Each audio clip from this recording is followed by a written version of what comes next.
யூதாஸ் இஸ்காரியட் நல்லவனா?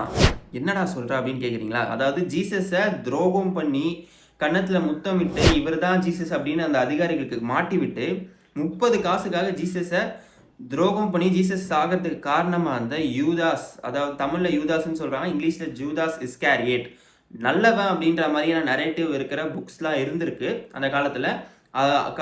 ஜீசஸ் இறந்ததுக்கு பிறகு பல வருஷங்கள் கழிச்சு இந்த கிறிஸ்டியன் கம்யூனிட்டிலாம் வந்துட்டு அந்த புக்ஸ் எல்லாம் எரிச்சிருக்காங்க.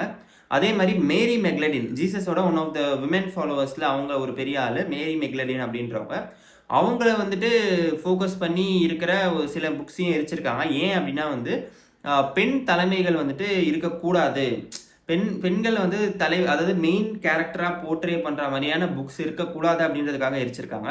இந்த மாதிரி பல்வேறு காரணங்களுக்காக வந்து நிறைய புக்ஸ் எரிச்சதாக இருக்கட்டும், சில வரலாறுகள் மாற்றப்பட்டதாக இருக்கட்டும், இதெல்லாம் நடந்திருக்கு. பட் ஜூடாஸ் இஸ்காரியட் பற்றி ஒரு ரொம்ப இன்ட்ரெஸ்டிங்கான ஃபேக்ட் என்ன அப்படின்னா, நான் 30 காசுக்காக கடவுளை போய் யாராவது மாட்டி விடுவாங்களா? லாஜிக் இருக்கா? நீங்கள் கேட்கலாம், அவர் வந்து ஜீசஸ் கடவுள்னு தெரியாமல் பண்ணிட்டாருப்பா, தெரியலனா ஓகேப்பா, ஜீசஸ் கடவுள்னு தெரியல அப்படின்னா வந்துட்டு இவன் 30 காசு வாங்கிட்டு இந்த ஆள் மாட்டி விட்டுறலாம் அப்படின்னு மாட்டி விடுப்பான். ஆனால் இவர் வந்து கூட இருக்கிற மிராக்கிள்ஸ் எல்லாத்துலேயும் கூட இருந்திருக்காரு. அதாவது கண்ணு தெரியாதவனுக்கு வந்து கண்ணு கொண்டு வராரு, நடக்க முடியாதவனை வந்து நடக்க வைக்கிறாரு. இது எல்லாத்தப்பவும் யூதாஸ் வந்து ஜீசஸ் கூட தான் இருக்காரு. அப்படி இருக்கும்போது இவர் கடவுள்னு அவர் இது எல்லாத்தையும் பார்த்ததுக்கு அப்புறம் எப்படி 30 காசுக்காக வந்து ஒருத்தன் போய் இது பண்ணுவான்? இதை பற்றி நம்ம யோசிச்சிருக்க மாட்டோம். சின்ன வயசுலேருந்து நமக்கு வந்து ஸ்கூல்லலாம் சொல்லி கொடுத்துருப்பாங்க, இவன் தான் இது பண்ணது, 30 காசுக்காக பண்ணிட்டானா, ஐயோடா பாவி பாடுறா அப்படின்னு. ஆனால் யோசிச்சு பார்த்தீங்கன்னா, இவ்வளோ மிராக்கிள்ஸை பார்த்த ஒருத்தன் எப்படி வந்து 30 காசுக்காக கடவுள் ரிசரக்ஷன் வாழ்க்கையை தாண்டியும் நான் உனக்கு வந்து உயிர் தரேன் அப்படின்னு சொல்கிற ஒருத்தரை எப்படி போய் இது பண்ணுவான் அப்படின்னு கேட்டிங்கன்னா, இது இப்போ ரீசெண்டாக த சோசன் ஒரு சீரீஸ் வருதுல்ல, ஸோ அதில் தான் எனக்கு இது வந்து புரிஞ்சிச்சு. அது வரைக்கும் அதை பற்றி யோசிச்சது கூட கிடையாது. அதாவது ஜூடாஸோட சைக்காலஜி எப்படி அப்படின்னு பார்த்தீங்கன்னா, அவனுக்கு என்ன அப்படின்னா சுயநலவாதி தான்.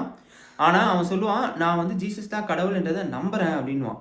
இந்த ஆளுங்க அதிகாரிங்களாம் வந்துட்டு தெரியாமல் ஜீசஸ் தான் கடவுள் நம்பாமல் இந்த ஆள் வந்து பொய் சொல்கிறான் அப்படின்னு சொல்லிட்டு இது பண்ணுவாங்க. ஆனால் இவர் வந்துட்டு தெரியும், நான் ஜீசஸாக கடவுள் நம்புகிறேன், ஆனால் வந்து எனக்கு வந்து இன்னும் அவரை வந்து ஏதாச்சும் பெருசாக பண்ணி நான் பார்க்கணும், அவர் வந்து இந்த மிராக்கிள்ஸ்லாம் பண்ணுறாரு, இது பண்ணுறாரு, அது பண்ணுறாரு, எனக்கு வந்து அவரோட சக்தியை வந்து இந்த நிஜ உலகத்துக்கு காட்டணும், அந்த மாதிரி ஒரு ஆசை. இப்போ வந்து மெயினாக அந்த காலகட்டத்தில் வந்து ரோம் வந்து ரொம்ப ஆட்சி அதிகாரத்தில் வந்து ரொம்ப கொடூர ஆட்சி நடத்திட்டு இருந்தாங்க.